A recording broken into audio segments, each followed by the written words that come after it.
That one touchy button. I know, huh? It's so weird. When I hit it.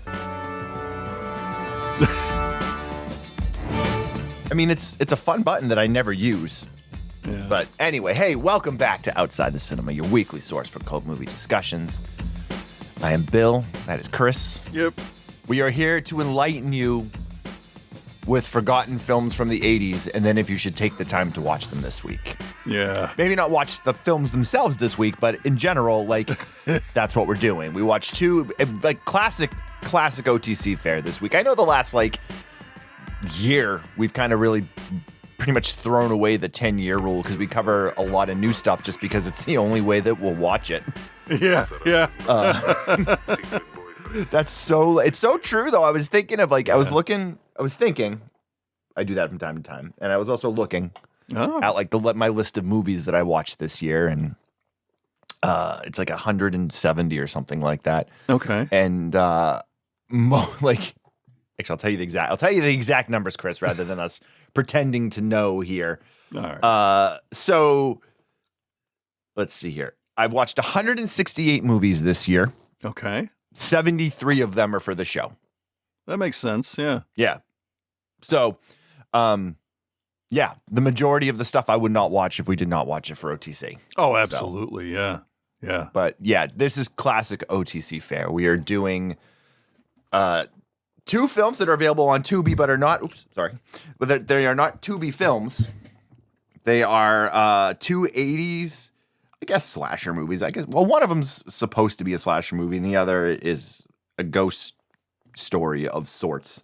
Yeah, supernatural kind of. Supernatural with some, but inherently very 80s. Oh, 100%. If you can't tell, I'm wasting time until I get the information in front of me. Okay, so we are doing 1988's Twice Dead from the creative mind of Burt L. Dragon. Yeah. And we're also doing 1988, the year of the show this week, 1988's Party Line from the creative mind William Webb. Yeah, these felt like 83, didn't they? They felt earlier than 86. You said 86, right? I said 88.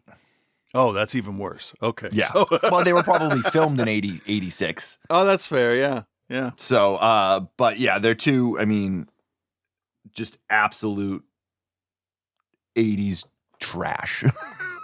Yeah. So, yeah. I forgot to post the show last week on the day it was supposed to go out. So if you were looking for it on the feed, it's there now. We're going on vacation tomorrow morning. We're leaving. We're going to Punta Cana in the Dominican Republic. Oh. And we're leaving at 5 a.m. tomorrow. And so I've been struggling to get everything done. I had a couple of work things to get done. And then Travis had like his semester ending for school and all that stuff. And just like trying to get everything done. And I forgot to post the show. Yeah. Which is why you should join the Patreon at patreon.com/outside the cinema, because you would have had it Monday afternoon and you wouldn't have had to worry about it. Yeah. No one hit me up to let me know that I hadn't posted it, which was odd. Because usually there's somebody that's like, there's one person out there that's still listening to the show on the public feed.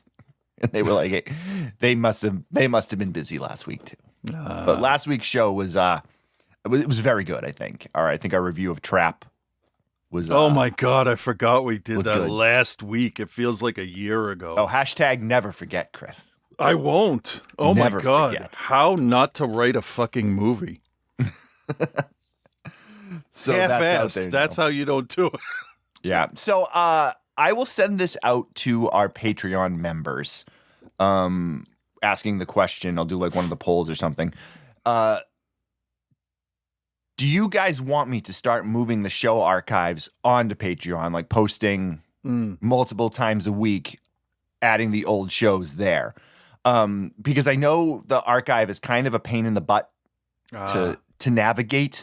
Okay. Okay. So I'm curious. And then also, I guess I would put it out to everyone else. If you're not a Patreon member, is if I was to move that stuff onto Patreon and you could have it on its own feed, is that something you guys would potentially sign up for? That sounds a lot easier, doesn't it? I mean, yeah. For everybody? Yeah, it's all there. And you can just search by episode number or search by word or whatever. Yeah.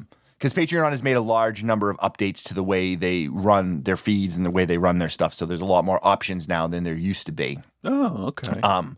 So I could do it there. But I'm just curious because the archives don't necessarily get a lot of traffic. And I think it's because it's a separate place. That makes sense. Yeah. If you want to shoot me a message on Patreon and let me know, I'll put up a thing. How you would like me to post them. If you want me to post them in order, like going back to season 1 and starting there. I mean, sure, you guys can listen to season 1 if you want. It's not recommended. Yeah, sound quality's not great. I could probably go in and quote unquote remaster them. Oh yeah, but that's a lot of time. That's a lot of time. I mean, I would if that's what everyone wanted, but I also don't want to waste my time if I'm going to do it and then one person. Yeah. You could do one. You could do one as an example.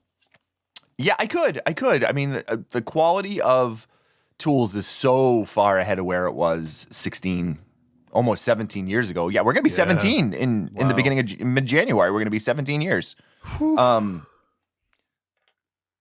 difference in the quality of stuff, like just Riverside alone is like just another planet. Like we haven't done the show together in studio since the anniversary show, right? Was the last one we did together. Oh yeah, and that was a one-off. It's been since March. Well, March 12th was the day everything got locked up, right? In 2020. So it's around then. Yeah. We've done a couple in studio together since then. Yeah, we've done a couple, but and here's the thing: as much as I would love for us to be together in studio, like it's just easier. Oh, it is to do it this way. Whereas, like, you just jump on when you get up in the morning, or what, or you like, and you don't have. I'm not waiting for you to get here, or like you're not like stuck in traffic, or like it's. I miss having us together in the studio, right? And I think those first shows when we started doing it remotely felt different. Yeah, just because. But I think now I don't think you could even tell the difference. No, and the whole world felt different. We were all in a really weird place back then. But yeah. I mean, I remember when you started when I was first on the show, and we were talking about doing it remote if we need to, and the technology just wasn't there. No, it sucked.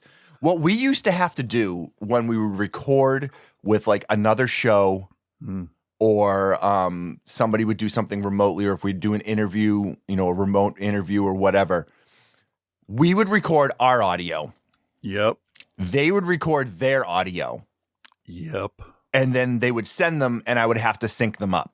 Yep. Which is not a difficult thing to do. If you do everything in the same, like for video, you shoot in the same frame rate, you shoot in the same bit rate, like all that stuff. It's easy to do. You just, you do a clap or you do a count or whatever you want to do. Yep. But it was an additional step. And believe it or not, things would go out of sync. Yeah.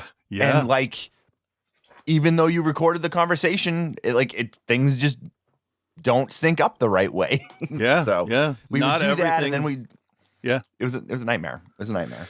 Yeah, I remember for the projection booth, the first several shows I did with them, it was okay. My audio's in Dropbox. Yep. I haven't done a projection booth show in years. Last one I did, I recorded my audio, and we didn't need it. So. That was a huge indicator. That was neat. Yeah, we were early on too of being able to record all the audio ourselves, because I have always, since we've done the show, put the money into the production side. We were nominated for podcast awards for best production multiple times. I always put the money into that, and like learned how to run a good proper pass through that didn't have any lag or like. But I'll tell you, the Riverside. I have a code. If anyone out there is starting a podcast or does a podcast, and you're interested in trying Riverside, let me know, because I do have an affiliate code. I don't share it a lot because that's not really my style. But I'm pretty sure it gets you a discount and stuff. So if you're ever interested, I could send it to you. And I don't even know what type of kickback I get on it, to be honest. So I don't think we've lost any audio since we've been using Riverside, have we? We had an issue once or twice because what Riverside does is it saves it on the browser. And I know I had an instance where we did a long music show that you weren't part of, Okay. and the virtual like thing couldn't save anything else, and I had to figure out how to go in and clean this. And then one time yours got was full too. Remember? Oh yeah. That was early though, wasn't it? Yeah, it was early. I haven't had any issues with Riverside. Now that I said that, like that's probably gonna. But like they have made massive. They're like their AI that they've instituted. Like you can do I can edit a show. I don't edit the show, but like I can have the AI edit the show if I wanted to, and take out the pauses and take out the redundant words. It says it's like the ums, the ahs, the weird pauses. I haven't done that because my production on the show is I load it into another program and I sync up our two. I just talked about how syncing the shit up is a pain in the ass, but I literally do it every week for the show now. But I can download the raw audio of my file and your file. I bring them into my recording program. I sync them up. And yours is here's the weirdest thing is yours is always a second off. Okay. It always has one more second than mine does, and I don't know why. And I didn't realize that at first. And for the first couple times I did it, they weren't synced up properly, and you were stepping on my words because you were speaking a second earlier than you should have been. Okay. Okay. Bizarre. But either way, if you're ever interested in Riverside, let me know. I got a code I can send you. I think it gets you like 30 free days or whatever. It's amazing. It's amazing. Speaking of amazing, Chris. Yeah. Whoa. Have you called the party line recently? Oh my God. I remember. I'm actually excited to talk about this movie. Party Line 1988. Here's a trailer.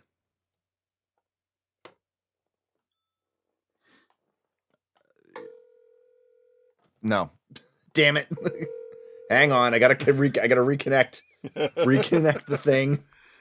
I forgot I had to update everything. Oh, yeah. That's fine. No, it's fine, dude. It's fine. Scott will give me shit about it, but it's fine. That's true. I don't really care. Roadcast. There we go. Connecting.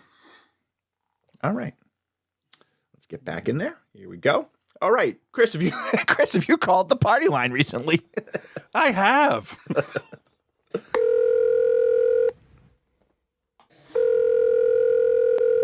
Hey, baby. These lips have been to places that aren't even on the map. Explorer, I want to meet you. You're wild, aren't you? I like that. Who are you? Well, you got the party line, sweetheart. 976. 976. It's all over the place. Party line. It's the new way to get together. Oops, sorry. That one 100% was on me. Oh, now an ad's gonna come on. This is a good 80s trailer too. I fucked the whole thing up. Oh man, I'm sorry, guys. Anytime we record on a day that we don't normally record on, that's how this is how this goes. Yeah, it's like the right. equipment's like, nope, this ain't right. Let's get back into this. Well, you got the party line, sweetheart. 976. 976. It's all over the place. Party line. It's the new way to get together. Some call for a fun time. I'm here, baby. Some call for a hot time. You name it, I like it. Some call for the last time. I swear to God, I had no idea that she was married. You didn't say you were married. Say you're sorry. Party line. Some talk. Some listen. Some die. Sick. That's a great trailer. It is, and it sets you up for something that you may or may not see. Yeah, this is true. Party Line 1988 from the creative mind William Webb, written by Richard Brandis, starring Captain Apollo. Yeah. Cadet Adams. I mean, Leif Garrett, I guess you'd call him Leif Garrett because I can't give him he doesn't have another character. Oh, yeah. I didn't read the credits. I'm like, that dude looks familiar. Lorraine from V. Huh. Shaft. That's true. It's got a weird cast of characters. Yeah. Even for an 80s movie. And Mr. Wolf from American Graffiti. Of course. Those are your stars of this. But yeah, Captain Apollo, Richard Hatch from the original Battlestar Galactica, Shannon Weatherly, Leif Garrett, Greta Blackburn, Richard Roundtree, James O'Sullivan, and Terrence McGovern star in Party Line. Yeah. Yo, so it's funny because we've been covering a lot of new movies recently and doing like the run of Tubi originals and stuff. I was kind of fiending for some like 80s trash, and I got the feeling you were too. So like, this was a good week to do these movies. Yeah. Yeah. Party Line is so fucking 80s. Yeah. I mean, party lines, of course, were an inherently 80s thing. Mm-hmm. Mel was in the room when I was watching this, and she's like, "Did you call party lines in the 80s?" I'm like, "No, man. My parents would have killed me if I got a phone bill with that money on it." Same. Absolutely the same, yeah. But party lines, in case you're our younger, I know most of our listeners are probably old enough to remember them, but if you're a younger listener and you're not sure what they were these 1-800 numbers or 1-900 numbers that you would call, and they would basically, they would put you into like a group phone call with a bunch of other people from wherever. Yeah, it was a breakout room. Yeah, essentially, yeah. It was like the very early version of a Zoom breakout room, only it was on the telephone. Yeah. But you wouldn't know who you're in with or nothing. You could pretend to be anybody. Didn't matter. Yeah. I didn't like it. And that's what this film kind of lives on, is like calling into these party lines and stalking people from them, which doesn't make any sense because party lines weren't localized, I don't believe, as far as I know. I don't know enough about them, no. That's a guess on my part. But anyway, so hey, you have, come on. Hollywood always represents new technology correctly, so just back off. obviously. Remember The Net? The Net with Sandra Bullock? Yeah, that's true. Or Lawnmower Man? Or Virtuosity?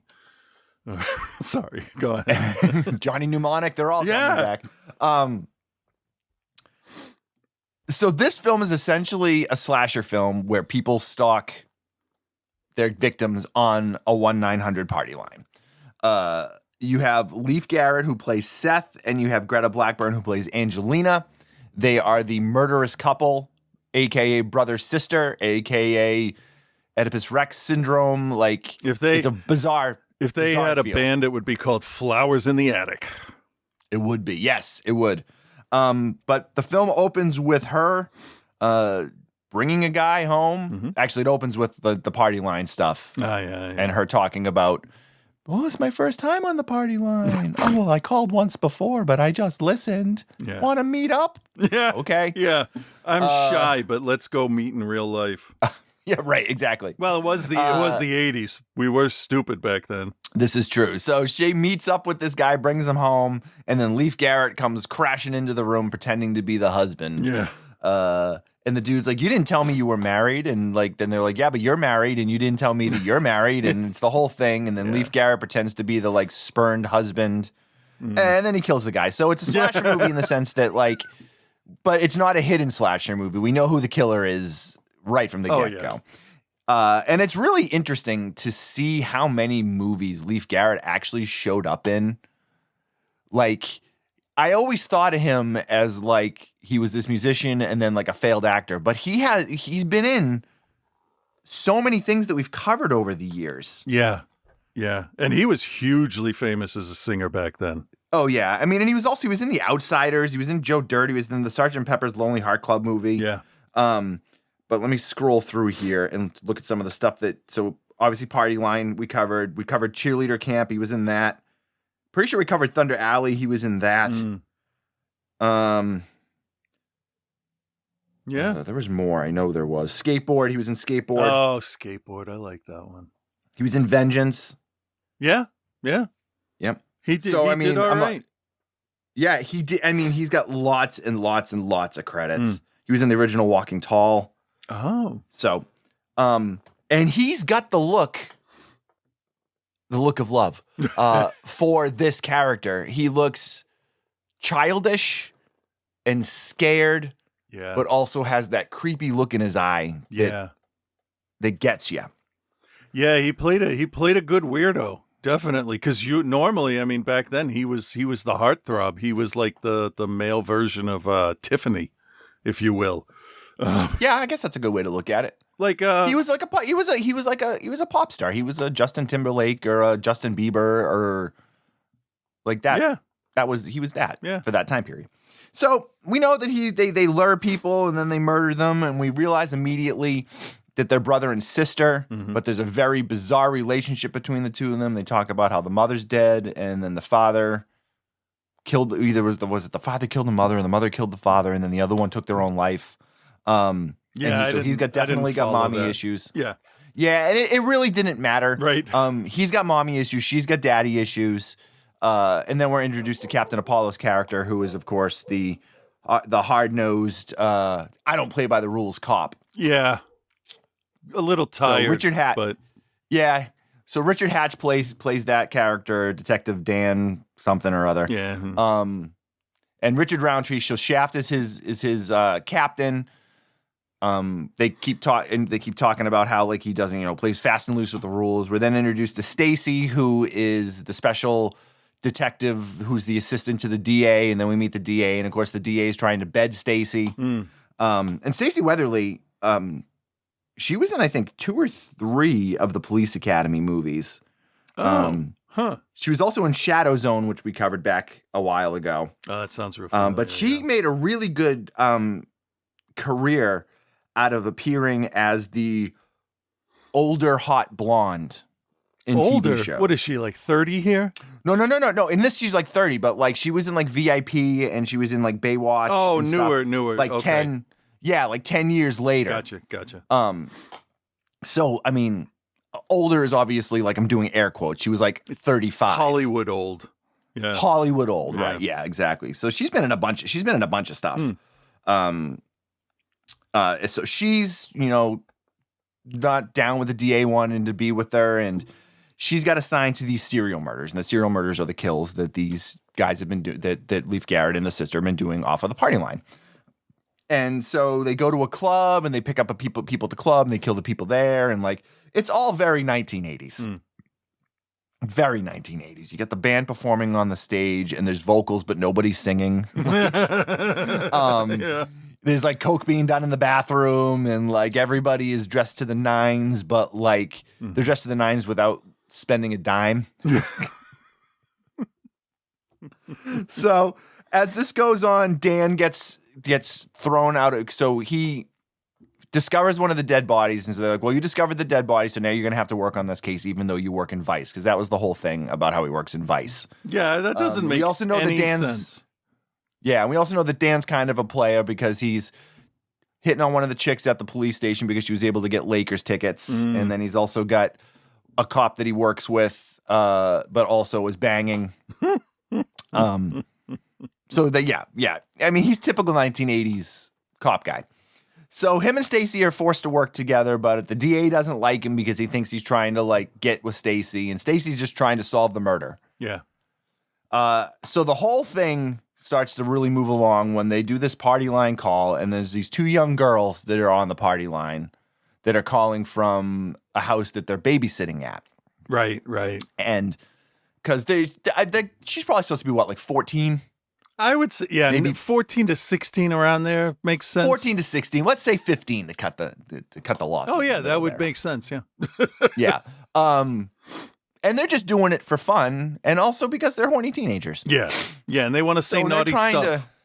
Yeah, so you got, and whenever I watch these movies, I always am just so surprised by how scumbag like all of the guys are. The guys are just always such scumbags. So the dad that she babysits for, of course, is trying to, not even just like side eye trying to hit on her. Like he tries to make out with her in the car and stuff. Yeah. Not even looking for a gummy Venus de Milo. He's like, no, we're going to kiss. I mean, come on. At least have that as your backup.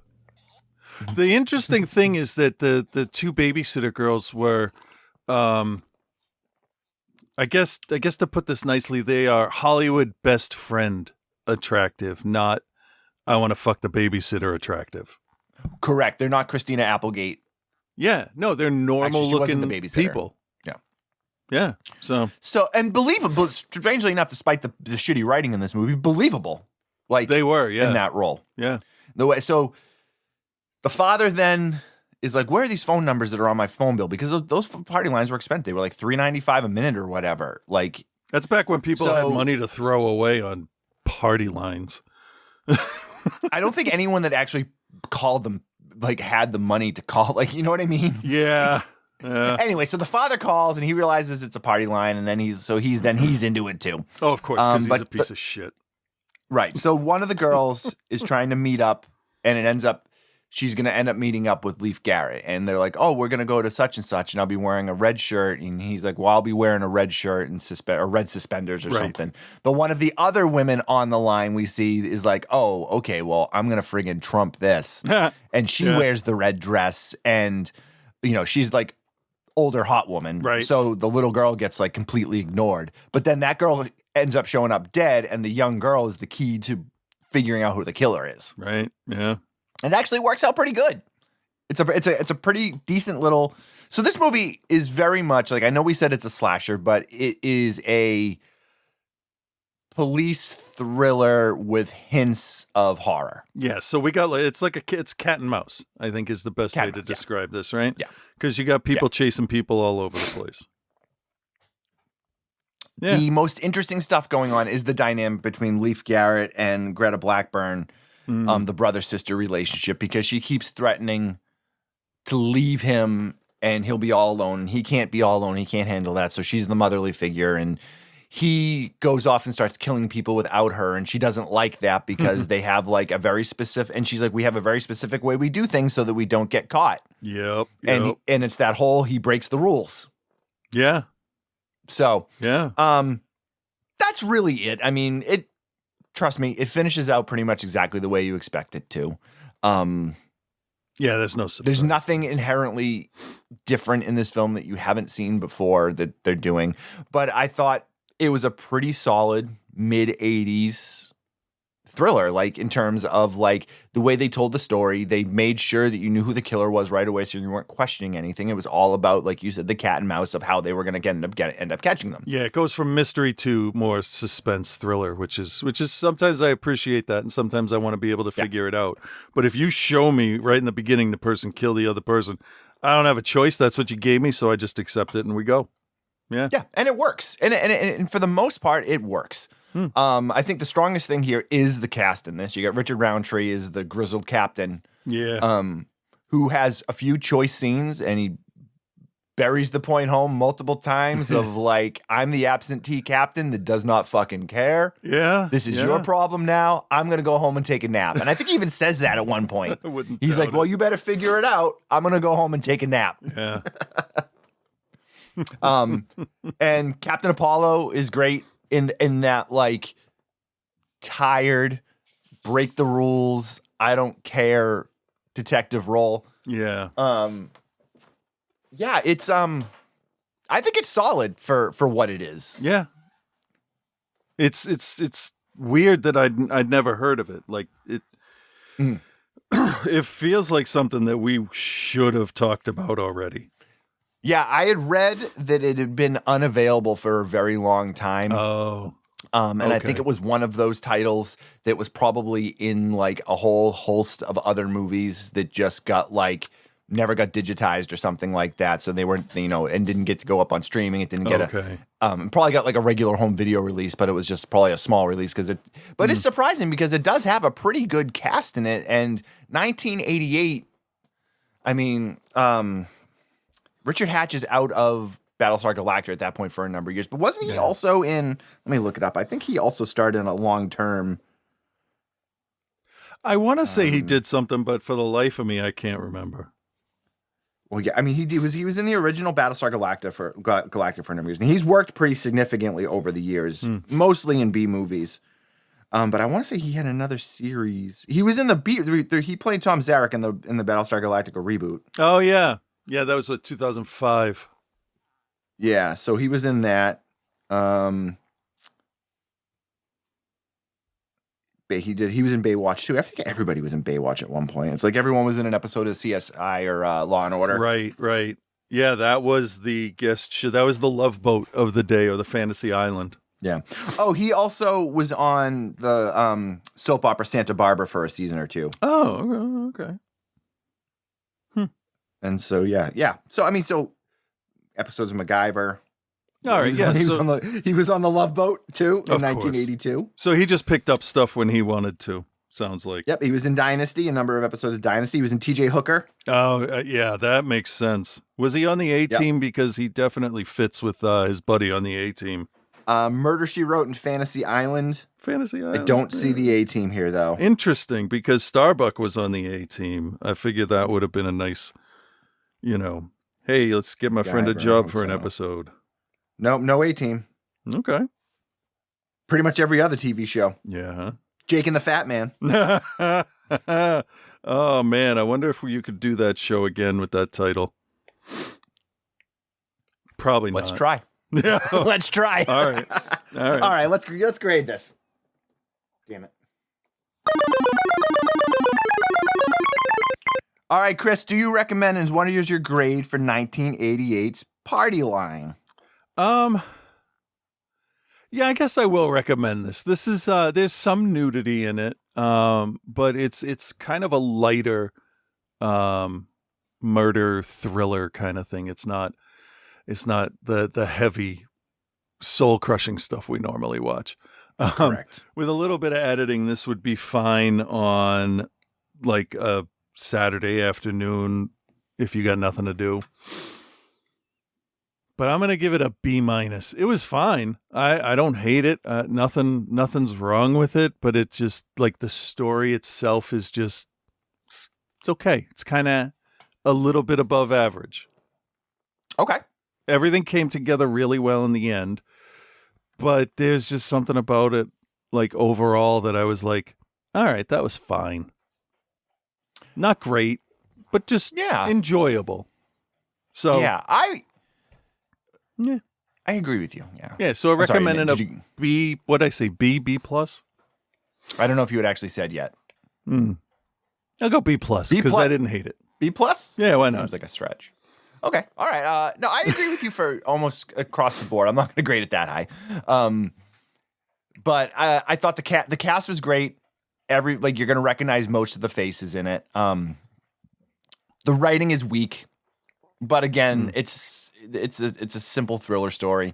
It's shot fine for what it is. I agree that I think the editing could have been tightened up a little bit. And you have a lot of those like moments where you kind of have to suspend belief to and how they make decisions. But overall, it's a little better, I think, than fine. So I will give it a B- because a B+ seems like a really good grade to me, and I'm like, I can't give a good grade. I didn't have any problem with it really, so I gotta try to be fair. But then again, my criteria for rating pretty much changes subtly every week, so that depends on my mood. I try not to let that happen, but it happens. No. Well, let's see what this one did to your mood. 1988. We're staying right here in the year of the eights. Twice Dead. I do have a trailer.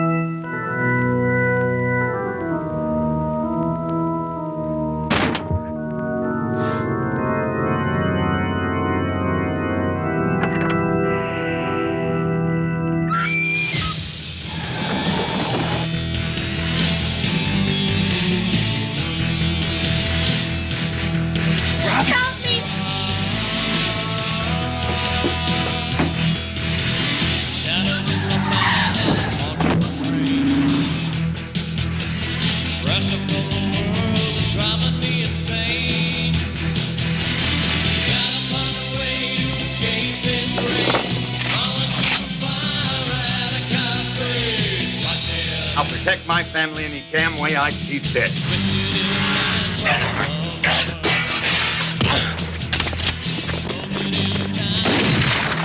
Cut my president and you're dead! Another one of your stunts! No. Don't leave me! Scott. Scott?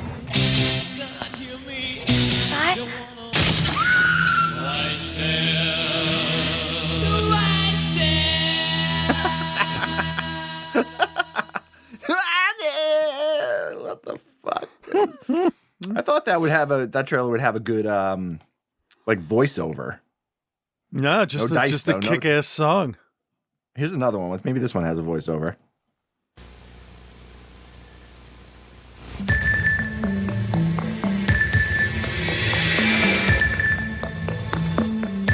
It was a new There we go. beginning, We're almost there, kids. a move into a nice new neighborhood According to the probate report, it was built in 1926. where people are friendly. Hello, Robin Kate.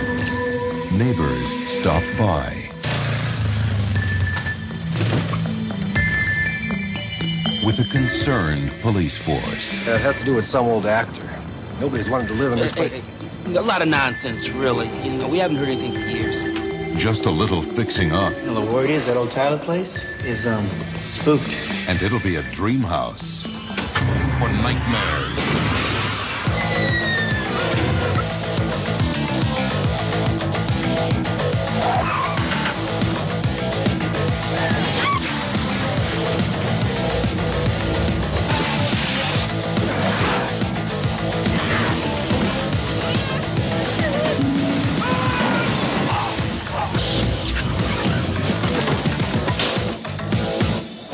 Have you ever considered moving out? Twice dead. All right, that was way more of a informative informative one. Twice Dead, 1988, directed by Burt L. Dragon. Also written by Burt L. Dragon. Let's see what he's known for. He's known for Summer Camp Nightmare, which is one of my favorites. Is it? Yeah, he was I don't know if he was. Yeah, he directed that. He only directed 2 films, Twice Dead and Summer Camp Nightmare. Summer Camp Nightmare is something that we reviewed, I think, in the first season of OTC. Okay. Had Chuck Connors in it, if I remember properly. But it was fun, one of those fun ones. Anyway, you got Tom Brenshaw as Scott, Jill Whitlow, who is a very familiar face. She was in Night of the Creeps. She was Mindy in Porky's also. And then she also Weird Science. Oh. Yep. Okay. Freddy's Nightmares episode of that. And then she did a stint in like pretty much every 80s sitcom, Growing Pains, Silver Spoons. Yeah, she did the rounds. She was in an episode of Airwolf. She was in Mask, Give Me a Break, TJ Hooker again.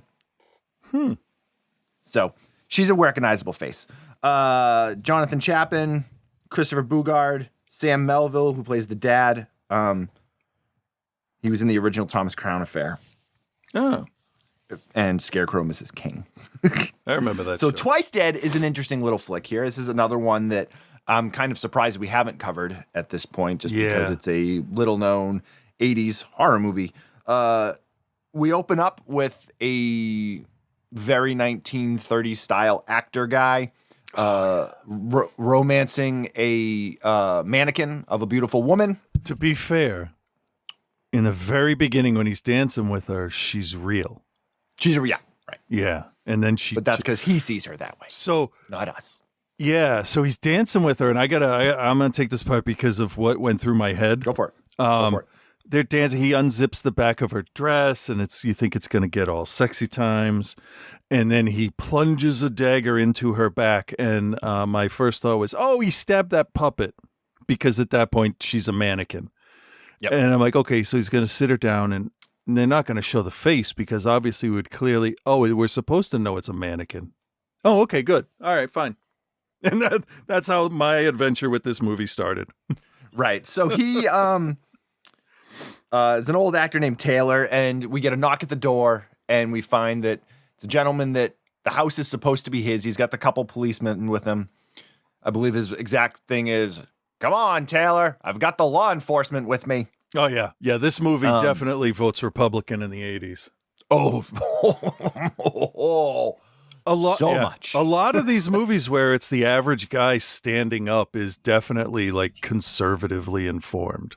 It's Ronald Reagan America, and to the highest. Yeah, yeah. So they bust into the house, and they go upstairs, and they find that Taylor has hung himself, and they find the mannequin and all this stuff. We then fast forward in. The Cates family has inherited the house from their aunt who has passed away. So It's in what was the beautiful area of California and is now kind of a shit area of California. But they roll up to the mansion, and there's a. I mean, I don't think anyone that wrote a movie in the 80s that put a gang into the movie had ever seen a gang before. No, it seems that they more likely watched a bunch of episodes of Voltron or Starvengers or something where there's a group of people and they all have a certain skill and they all look a certain way because you got the girl, the weird guy, the leader, the good-looking guy, and then the fat, dumb guy. Yep. That's every 70s anime team. Yeah. So they show up to the house, the mansion, it's all boarded up. And this gang is hanging out on the front steps. Yeah. They are led by a gentleman named Silk, played by Christopher Bugard. The only way I can explain Silk is if Richard Marx was the leader of a drug-wielding gang. Because he's got the Richard Marx hair and the like leather jacket and like is so pretty. So 1980s pretty. Yeah. But he leads this gang and they get there and they're like, you guys are gonna have to clear out. This is our house. We're gonna live here. And they're basically like, nope, we're not going anywhere. Yeah. So this movie poses a very interesting question: can you steal a house? Because that's what the whole thing comes down to. Yeah. So the Cates of immediately, and this is the 80s Republican. Immediately shows its face when the guy's like, Scott, go get my gun. Yeah, not even like an argument has happened. He's like, oh, we're not moving. Get the fuck. We're going to kill these people. Get the rifle, Scott. And Scott's like, he's the Democrat. He's like, I don't think, no guns, Dad. Yeah. No guns. It's the middle of the day in the middle of the street. It's your first fucking second in this neighborhood. Come on. And then immediately a cop car shows up and two cops get out and are like, all right, Silky, you better clear out of here. Or we'll take you downtown. You don't want to do another 6 months. Yeah. And then the cops are like, all right, they're out of here. They're probably going to come back, though. So if you can handle it yourself, Don't call us. Yeah, good luck. We got too much to do. And that's what he says. He's like, we're busy. Sorry. Yeah. That's the dumbest thing. But that is such a scared viewpoint from back then. Like, they're not here to help you. Yeah. Yeah. So they go into the house and the house is utterly trashed. And I always find it funny when people move into these houses that have been abandoned for like 30 years or whatever it's supposed to be. And then they sleep there that night. Like they had enough time to like clean the house and like move it. I mean, the house is full of furniture apparently, but they didn't bring any with them. They just rolled up with 2 boxes on top of their Jeep Wrangler. That's true. And a gun. Multiple guns, because there's a handgun that shows up at some point too. So immediately upon entering the house, they see a reflection of Taylor in the mirror, and the son Scott's like, something weird's going on here. They don't really Could you say that there's something strange in their neighborhood? You could say there's something strange in their neighborhood. Yeah, I'm not going to, but you could. Yes, you could say that. They don't know the full history. The cops briefly are like, oh yeah, you guys are moving into the Tyler place. And they're like, oh, my uncle or our aunt own this. And they're like, oh, well, it has to do with this old actor named Tyler Walker and, some creepy stuff. And then the other guy gives him the nudge and he's like, don't fucking tell them about the house being haunted. Because it's going to matter. They already bought the house. Right. Yeah. So he's like, oh, no, it's perfectly fine. It's a bunch of hooey. Yeah. So you got the 2 kids, you got Robin and Scott. They're trying to make their way. I think they're supposed to be college students, not high school students, because they're taking classes like advanced, how do they word it? Advanced makeup design or something like that. Yeah. So they're doing their thing, and they are playing basketball, or Todd Bridges from Different Strokes shows up. And basically says to Scott, hey, you want to play basketball with us? And he's like, yeah, sure. And so they're playing basketball, and then Silk and the gang show up again. Yeah. And like the decisions that are made by Scott and the sister to dissuade this gang from causing trouble in their life are just such bad decisions. Yeah. So one of the members of the gang is the big fat guy, and he only rides the motorcycle. Like he's on the motorcycle. He That's doesn't. what he does. It's an early prototype mobility scooter. Yeah. So the one time he gets off of the motorcycle, That's why Scott steals it. That's why he never got off it again. Scott immediately steals it and then tries to run over everyone with it. But you know what? Fucking good for him. That's what he should have done. Right? Yeah, but it didn't work out in their favor. I would have used it to like, just get away. That's what I would have done. And what is probably the dumbest decision he makes? He tries to run them over, but then when he takes off and they're chasing him because Silk owns a Firebird. Yeah. And they pull up to their house. They ride the stolen motorcycle to their house. Yeah. And then just get off it and go inside. Yeah, and they didn't. That was interesting to me that they didn't damage it. They didn't dump it in the woods. They stole it, but like it was just like a stop fucking with us. Here it is. Just don't. We're not going to break anything. Leave us alone. Yeah, and I think that was the last time they tried to be nice to them by stealing their stuff. That makes sense.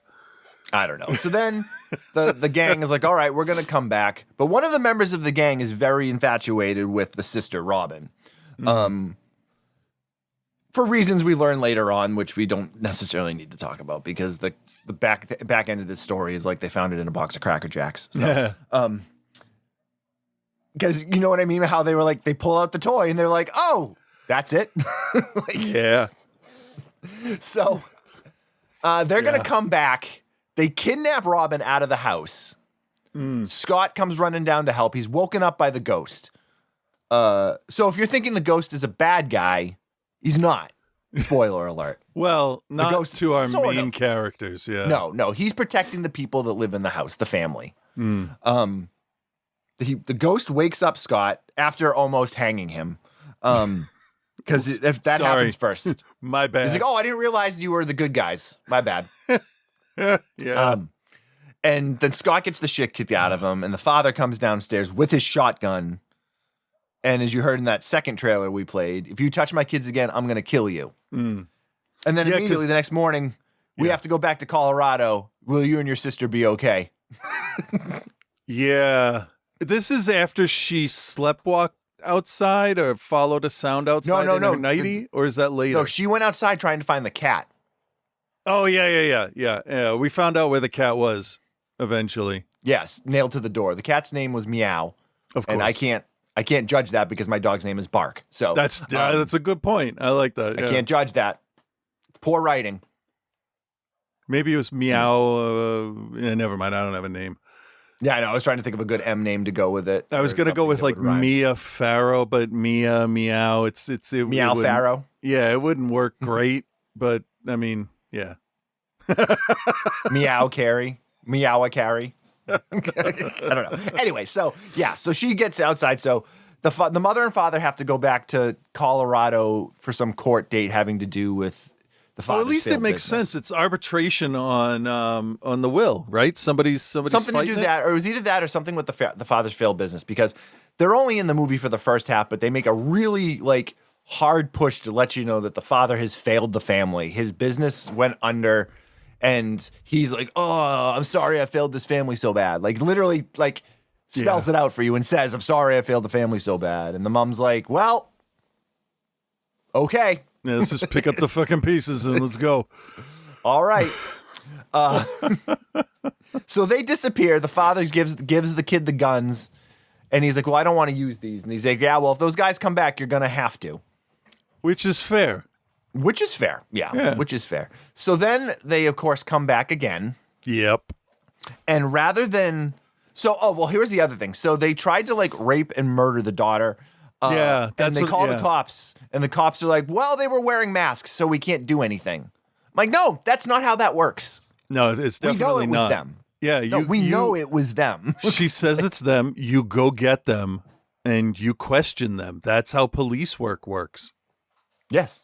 Right, and this is also after they were assaulted in the basketball park. Yeah, and because they beat the shit out of him twice, and the cops witnessing them harassing the family the day before, let's say, or like a couple weeks earlier or whatever. So they've observed the history between them, and there's actually enough evidence to bring them into question them. They are They are, and they're known felon. They're known. They're no like they talk about how you don't want to go back to jail for another 6 months. Yep. So they're felons. We know that like either way. So again, they just don't want to do anything. That's mostly what we get with the 80s cops is they're either busy with the big case or they couldn't be fucking bothered. Right, exactly. So they are gonna now the brother and sister are gonna scare the gang away. They lure them into the house and do all of this weird special effects stuff and knock them all out with chloroform. Yeah, I will say though, good on them for foreshadowing this. Yes. I was happy with that because I'm like, why the fuck would you mention makeup effects in an offhand thing? I turned to Alan and I'm like, this better fucking pay off. This is Chekhov's makeup artist. Let's go. Yep. So they do all these things to make them think there's crazy stuff going on in the house. And then of course they then just set them free or whatever. And I'm like, you guys know that these guys aren't going to take any shit. Yeah, they well, to be fair, they did throw the fat guy out with the trash. That's true. Yeah. He was pretty confused waking up. Yes, he was. I almost want to know how they got him off his motorbike. I know. He drove that thing right into the house. So we've had little hints of stuff of the ghost in the house, but it doesn't really start to pay off until the gang comes back for the final attempt at what they're going to do here. And the gang is now going to take it to a much higher level. The guy that's infatuated with Robin takes Robin and he's going to do whatever with her. They've now tied up the brother. They're going to kill him or whatever and do whatever. And then the ghost starts to kill everybody.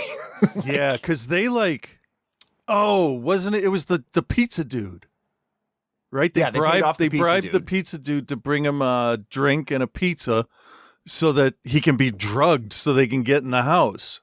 And I'm like, these gang members are a little smarter than I gave them credit for. Well, then there's those little things where we see him cover the thing on the door so the door won't lock. Yeah. And then Robin goes, I'm going to go around and check all the doors and windows. And I'm like, well, you obviously didn't check the front door then.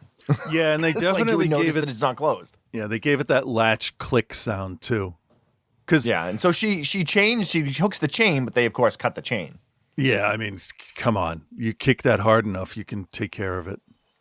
Right. I mean, whatever. Anyway, so they get into the house very easily because of that. And now they're going to trash the house and this other guy's going to have sex with Robin and they're going to beat the shit out of Scott, maybe kill him. And all of it starts to go haywire because the ghost starts to off everybody one by one.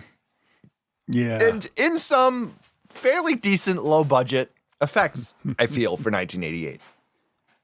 Yeah? No? Yeah.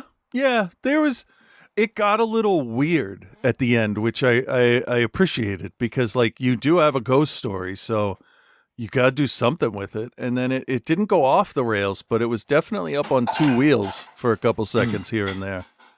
Yeah. So that was surprising. I wasn't thrilled with the fact that the ghost was on their side. I would have preferred he had his own side, but I mean, whatever. Yeah, I think it's supposed to be the loose connection with the family. Yeah. Is where, so there's this whole underlying thing where they talk about the aunt and the aunt left him and married the other guy that came to the house and he just never got over it. Right. But then she realized that she never got over him because they talk about how she ended up dying in a mental institution because she never got over the loss of her first love's taking his own life. Yeah. But then we also learn about an illegitimate child who ends up being one of the members of the gang. Shocking turn of events, which I called from the single moment he was obsessed with the sister. Yeah, I mean, at least it makes sense in a way. It does make sense. You could argue that there was yeah. And if you have that guy hanging around that house, the ghost would have a better hold on him than the new family.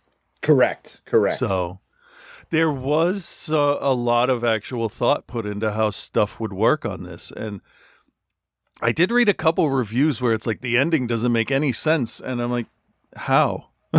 Literally. That makes complete sense. It's pretty much explained, almost read off a piece of paper to the audience.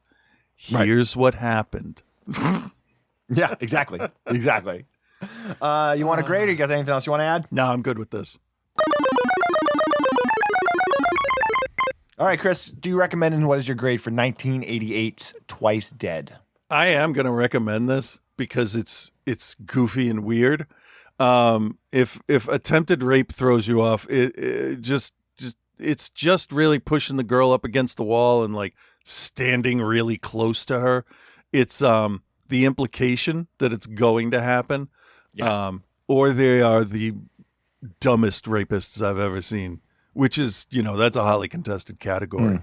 So yeah, that was even light for a movie like this. I was surprised by that, but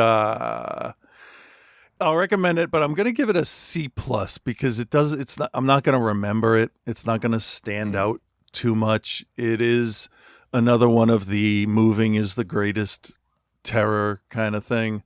Yeah. Yeah. So they did something a little different with it, which is fine. So C+. Yeah. I'm pretty much in line with you. I think I liked it a little bit more than that. I liked that they kind of faked you out to think it was going to be this haunted house thing. But it actually ends up being trying to survive the gang, and the haunted house thing ends up playing into that instead, which I thought was kind of cool because that was fairly different than what you kind of normally see. Yeah. Acting is fine. The writing on it is fine. The story is maybe a little more convoluted than it needs to be, but that's not really much of a big deal. Inherently 1980s feel, look, soundtrack. All of the songs are like in like that cheesy hair metal type stuff. Yep. But it's fine. I'm gonna give this a C+. No, B-. I'm gonna give it a B-, same as the other movie. Both of these movies this week were decent. Yeah. They're not, like you said, like, I'm not gonna probably remember much about Twice Dead. Yeah. But at the end of the day, after I was finished watching it, I was like, anytime we finish a movie and I'm not like, oh, what the fuck? I mean, like, it's a decent movie, I feel. Yeah. Yeah. And that's what I got out of this. I was like, all right, cool. Yeah. Yeah. So, all right, then. Those are the movies for this week. Both of those are able to watch in Tubi in the United States, if you are curious. Yeah. All right, let's play. Yeah. So we're off schedule, so Joe's not here this week, but we do have Scott, and let's see what he had to say. Now that we know that the Terrifier films are some of Chris's favorite clown movies, what are some of yours, Bill? Fear of Clowns, Clown House, Poltergeist, Gacy, Amusement. Gacy's different. We can take that one out because that was Lair of the Killer Clowns, dude. Gags, yeah, Blood Harvest, Circus of the Dead. It's really easy to do clowns. Clownado, yeah. Clownado, House of Clowns, Clown Town, The Clown Murders, The Funhouse Massacre, Apocalypse Clown, Clown Camp Massacre, The Clowns at Midnight, Clown Motel, Clown Face, Clown King, I'll clown your soul at midnight. Circus of Killjoy Psycho Circus. That's a different one. Clowns in the Woods. I've watched them at least twice. So.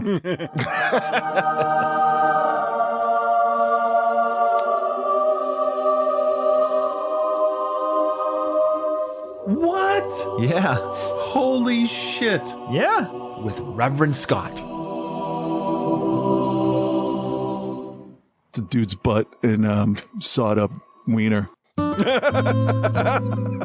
Sounds about right. Yeah, it is. Yeah. Hey there, Bill and Chris. And you know who this is. God, fucking just tell me, like. Fine. This is Reverend Scott. And I have a dilemma this week. A conundrum, if you will. Because a couple of weeks ago, I watched the movie Heretic. And I really want to talk about it. Hell, I even saw Venom: The Last Dance. And I have quite a bit to say about that one, too. But last week, you reviewed Trap. And for the first time in a long time, Bill says, like, I would like Scott to watch this. Yeah. And get his thoughts on it. Plus, he promised me $20. So after I quickly grade your review of Terrifier 3, directed by Damien Leone, I will then talk about Trap a bit more at length than last week. So first of all, if you haven't heard my full review of Terrifier 3, then go back all the way to episode 867 and listen to it immediately. It's all you really need. But I heard your review of it last week too, and here's what I liked about it. The fact that Bill agreed with me. Okay.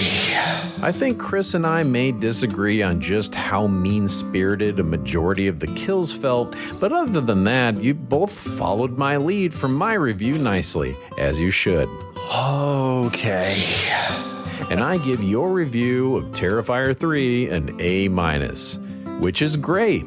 And speaking of great, 2024's Trap. M. Night is back again with his latest Oscar bait smash hit. Gee, I hope that didn't come off as sarcastic as the last time Chris tried to convince us he doesn't collect dead bodies like Star Wars figures. And it's going to sound really weird, and I'm not a serial killer, I promise. Speaking of serial killers, we start out Trap with Josh, firefighter for some reason, Hartnett, with his daughter going to a concert.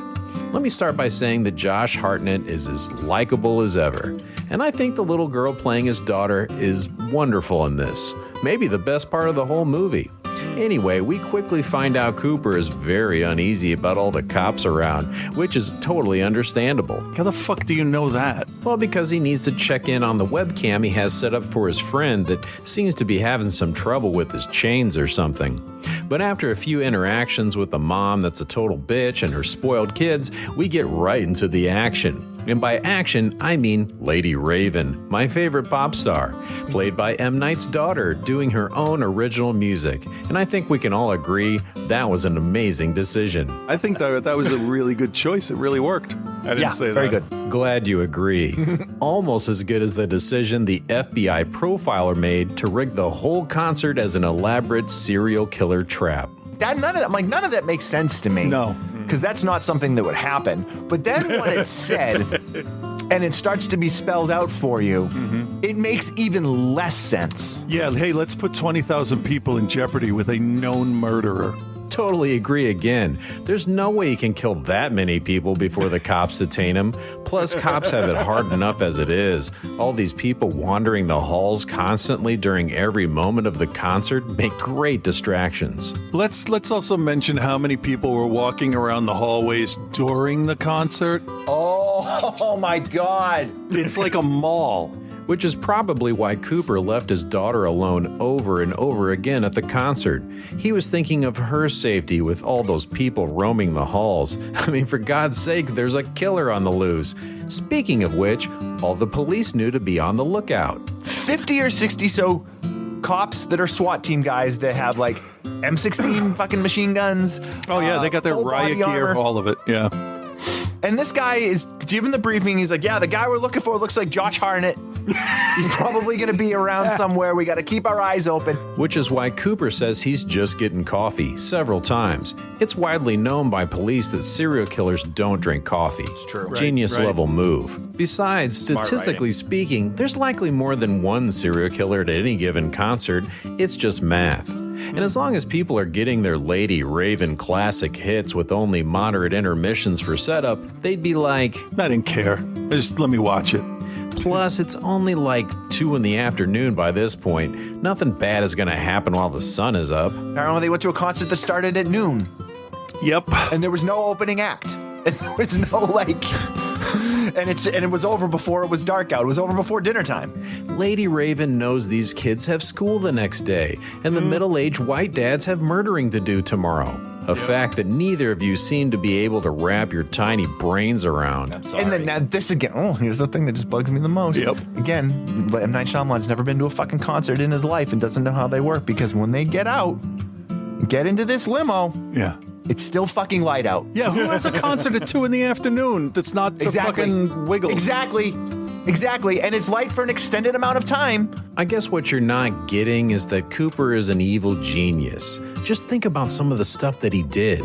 He created, manufactured, and pre-sold special oil containers to the concession stand months in advance just so he could make an explosion during this concert. He put on an apron as a disguise instead of just using the fact that he was a firefighter, because that would have been too obvious.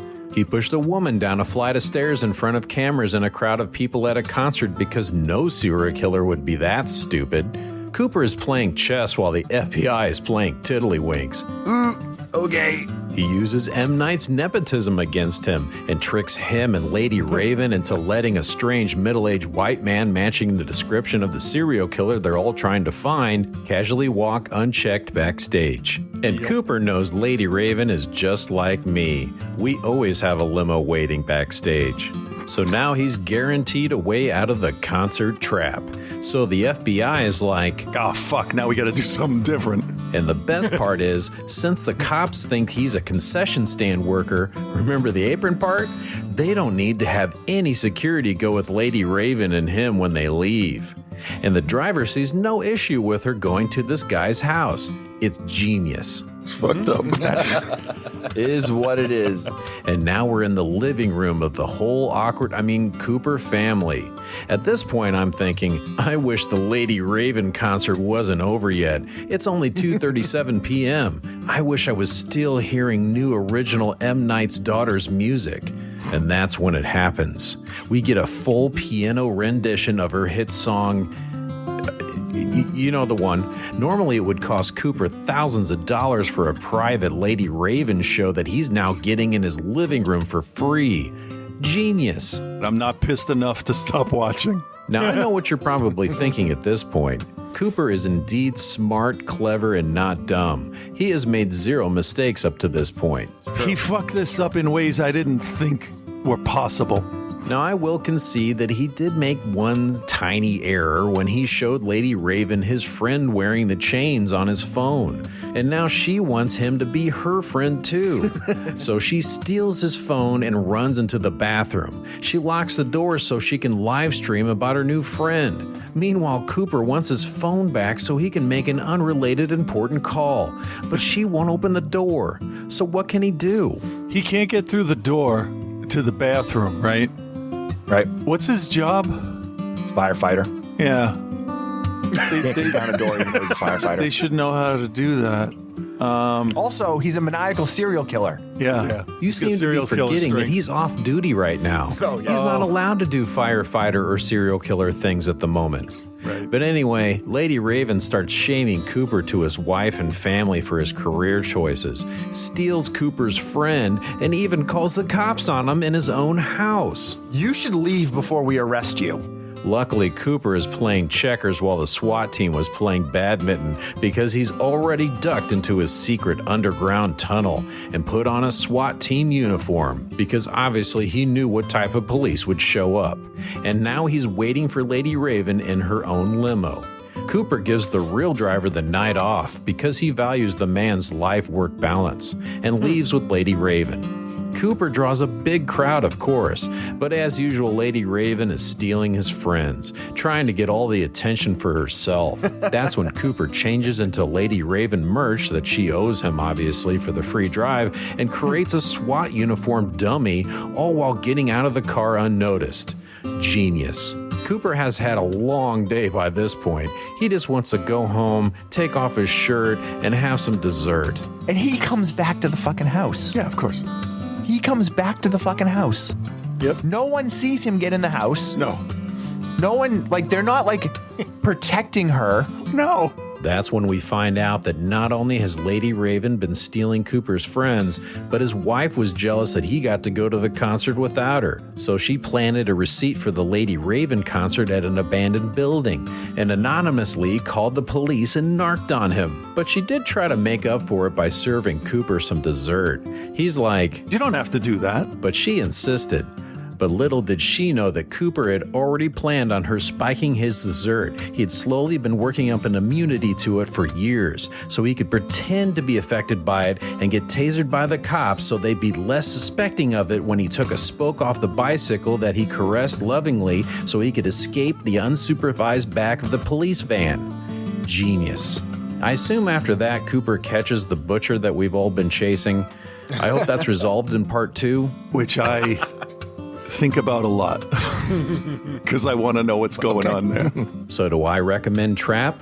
Obviously, yes. It's genius. As far as a grade, I give it 5 stars. It's smart, not stupid, and of course... It's creepy. Yeah. It's creepy. Yeah. It's creepy. It's fucking creepy. Wow. What an honest review. There are people out there that will just do whatever you want for money. You talking about Mike Tyson? Anywho, until the next M. Night classic, peace and love, guys.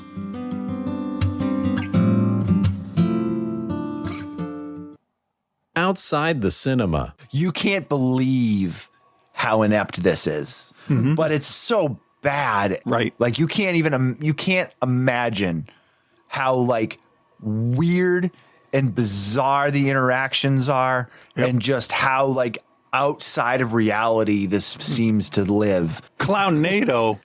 He caught something I didn't even catch with she drugs him, and then immediately the drugs no longer affect him. I didn't even catch that. Yeah, I thought it was catch that. adrenaline, you know? Who knows? Yeah. Either way, we're done. Yeah. Alrighty, everybody. I'm going to be away all week, so I hope everyone enjoys their Thanksgiving week here in the U.S. It might be the last one we have. Who knows? It could be. Yeah. Could be. Everybody else, it's a regular week. I hope you have a good regular week. Join our Patreon at patreon.com/outside the cinema. Let me know if you want me to start adding archives to the Patreon. You can follow our Facebook group. You just search Outside the Cinema on Facebook, and it's there.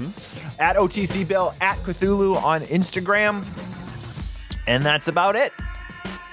Yeah. We'll be back next week with some stuff. Probably, yeah. Probably. All right. Thanks, Chris. Say goodbye, Chris. Goodbye, Chris. There it is.